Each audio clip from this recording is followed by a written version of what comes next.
ধর্ম যার যার আপনার, দেশটা কিন্তু সবার। আমার সোনার বাংলা। রাজনীতি, অর্থনীতি কিংবা বিনোদন, কি বলছে বাংলা? গ্রামের মেঠো পথ পেরিয়ে তিলোত্তমার রাজপথ কোন দিকে করছে নির্দেশ? শুনবো আমরা, বলবেন আপনি। শুধুমাত্র নিউজবিট টিভি বাংলায়, বুকের ভেতর Bangla.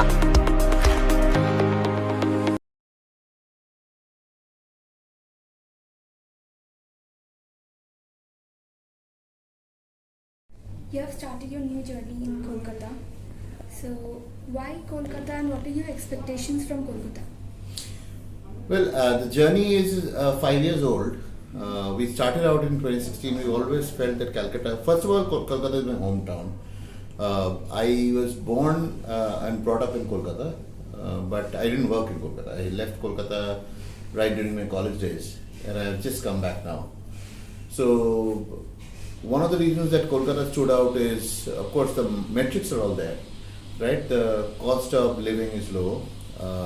If you look at the talent and the manpower that's available in Kolkata, it's very diverse.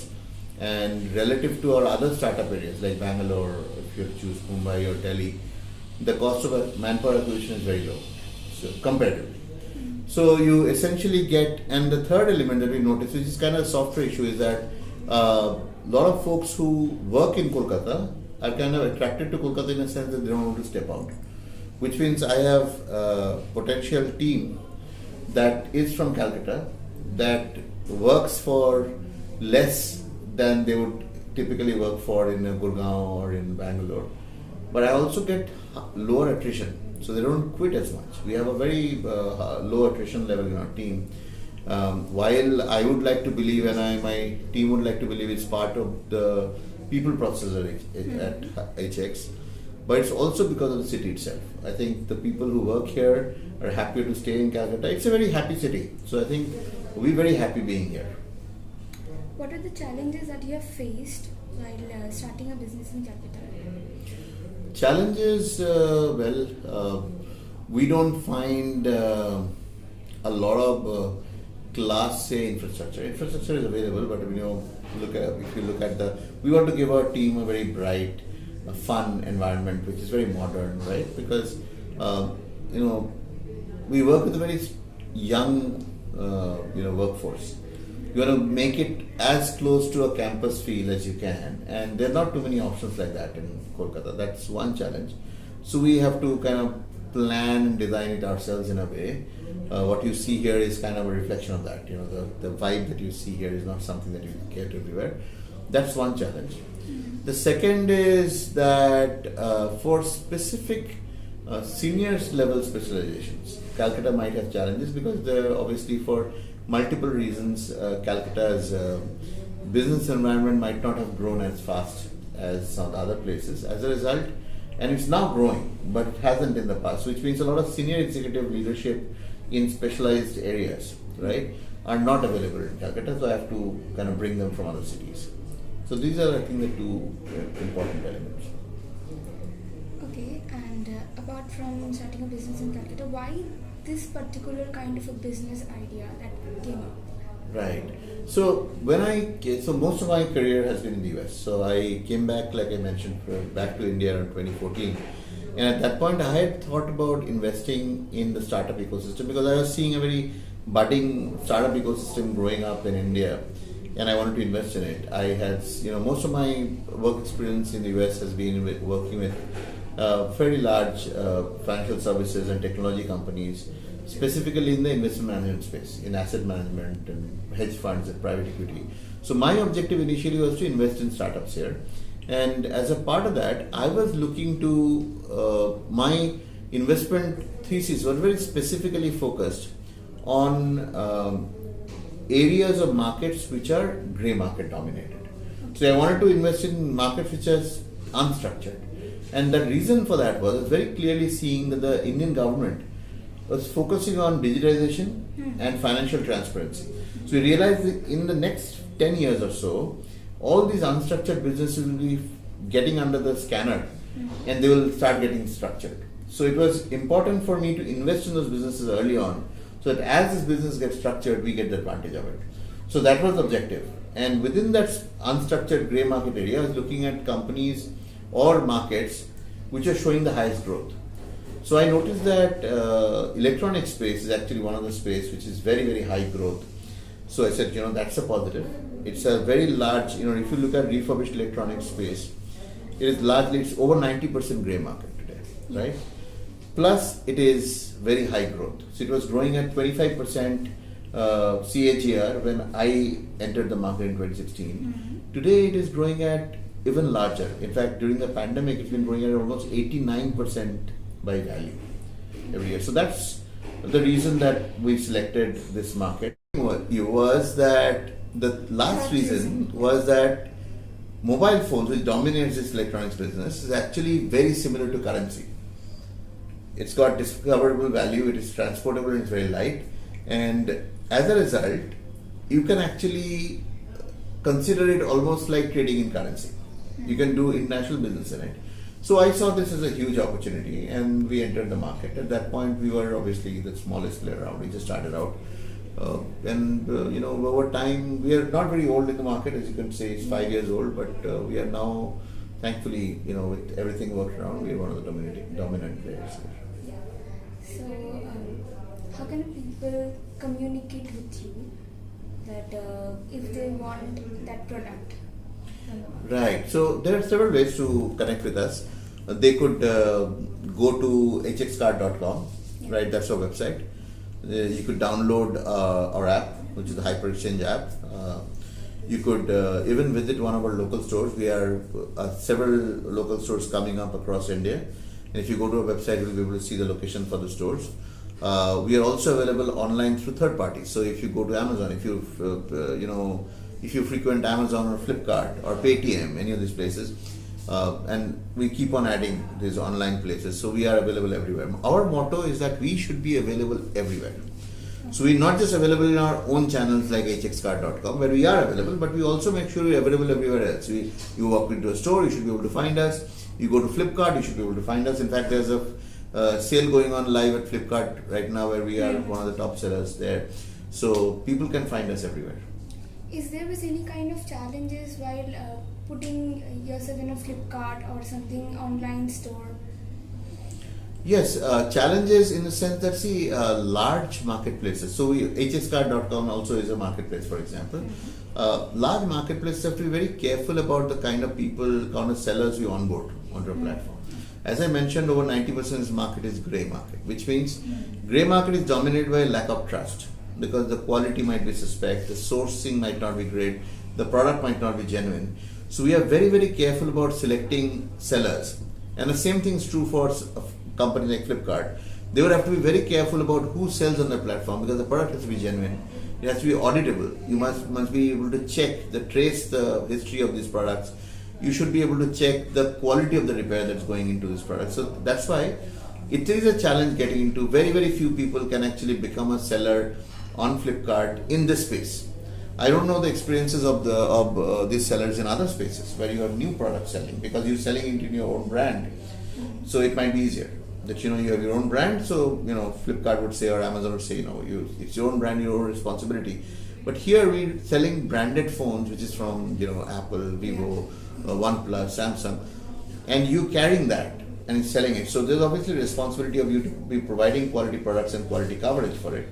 And as a result, I think there's very, very stringent checks and balances, and as a result, very few sellers actually are able to. Although this market, it's a huge market, dominated by the grey market, but it's a huge market. But only a very small percentage of it makes it onto a Flipkart or Amazon as a seller.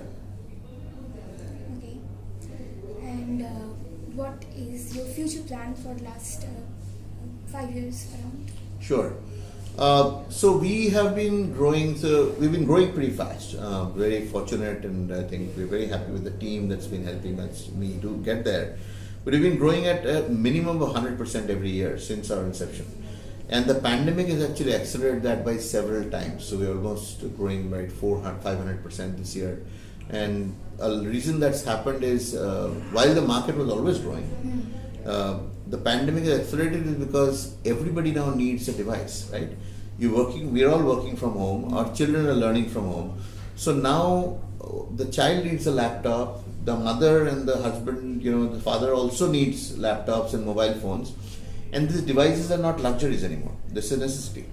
So everybody needs a device. So obviously the need for devices have gone up.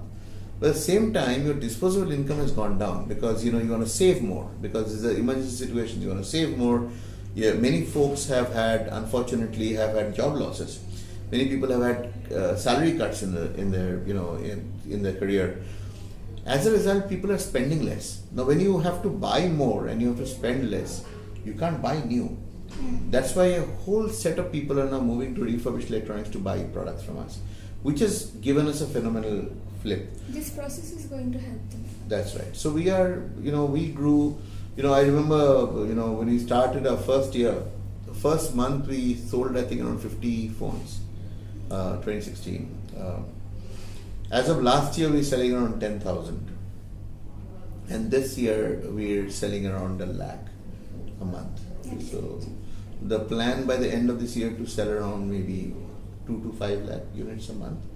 And in 5 years' time, we want to be definitely the number one player in India, which we will continue to be. But we'll also want to be one of the top 2 players in the world. That's the plan. What are the products that are available in the market? Can you just please brief me about it? Sure, yeah. So this refurbished electronic space, as I mentioned just earlier, is dominated by mobile phones. So around 85% of the sales that we see on our website as well as in our business is mobile phones. And these mobile phones, I'll come to what the breakup of the mobile phones are in just a second. And then around 10% is laptops. And the rest are televisions, accessories and such, right? So it's a mobile phone dominated business. Now, what's interesting here is, within mobile phones, if you look at the new products business, you'll see that Android dominate the consumer market today because, Apple is a more premium product and, as such. So, but in the refurbished market, Apple is actually the largest player because there's a much higher brand aspirational value for Apple. And so Apple is one of the largest selling products for us. Okay, great. What is your CSR plan? Do you have any CSR plan for? Yes, well, the whole company in itself is kind of CSR. I'll tell you why. Because sustainability is now on everybody's top of the mind recall. We are all evaluating whether we're a consumer or we're a business owner or we're a manager in somebody else's business. We are constantly thinking about sustainability. We want to support, as a consumer, we want to support businesses that are more sustainably managing their businesses. As a manager, we have objectives and targets to make sure our CSR elements are more aligned to ecology and climate positive moves. And as a company, we are always trying to provide better shareholder value by presenting yourself and figuring out how to present yourself as more and more responsible companies.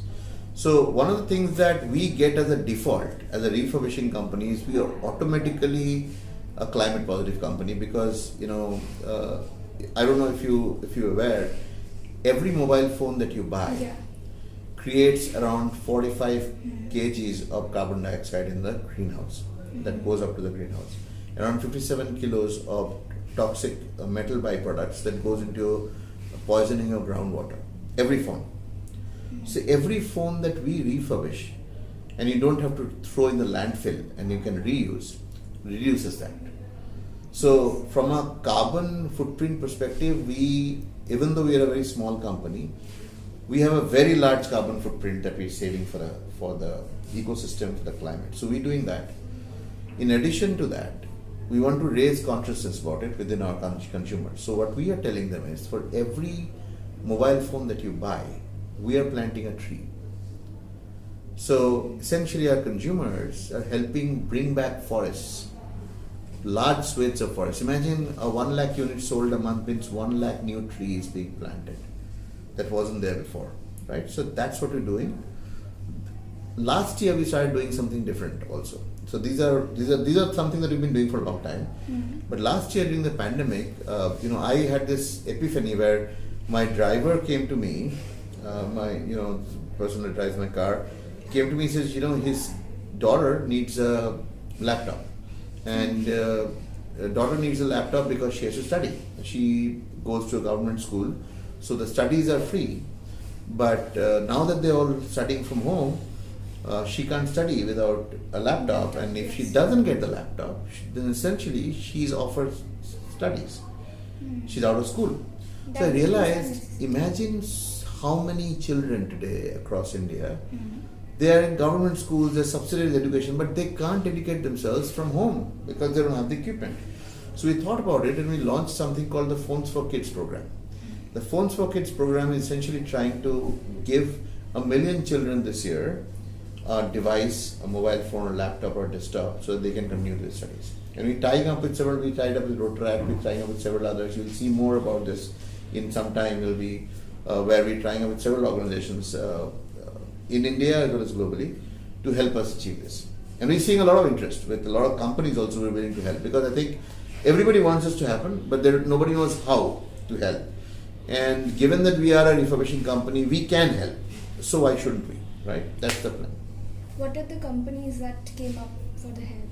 So there's a GSM organization, GSMA. GSMA is the is a lobbying organization or the trade association for all the GSM companies. So for example, every phone in India, majority of the phones in India runs on GSM. So there are two technologies, GSM and CDMA. So the GSM organization actually supported us. Rotaract supported us. We are talking to, I can't name them, but there are two of the top telecom companies in India are now committing, they're discussing about supporting us. In addition, there are several smaller companies who have come forward with their products. See, what happens is every company needs to dispose of their older desktops and laptops. They do this routinely as a part of their eco-recycling process. We are saying, instead of disposing of it, give it to us. We will refurbish it and give it for free for some children who can use it. And it works for them because they're getting the CSR. So they're getting the CSR credits. They're also doing something great and they're participating in it. The children are getting their devices. And we are glad we are able to help. What are your plans for starting up your another venture in different cities or countries? Right. So HX is already in multiple cities. We have offices in Mumbai now, Bangalore, Delhi, and we have now just recently started a small setup in the US. We plan to go this year to UK and US from a market perspective. From a distribution point of view, we are already in Bangladesh and Africa. We plan to do Indonesia, Malaysia, Nepal this year. And in parallel, we are also structuring a fairly large rollout of franchisee stores across India. So hopefully, the target is to get around 100 stores this year. And specifically in Calcutta, we're launching a bunch of experience stores. You'll see them rolling out in some time. Okay. This will be cafes and mobile stores together. Okay. That's really nice. Thank you.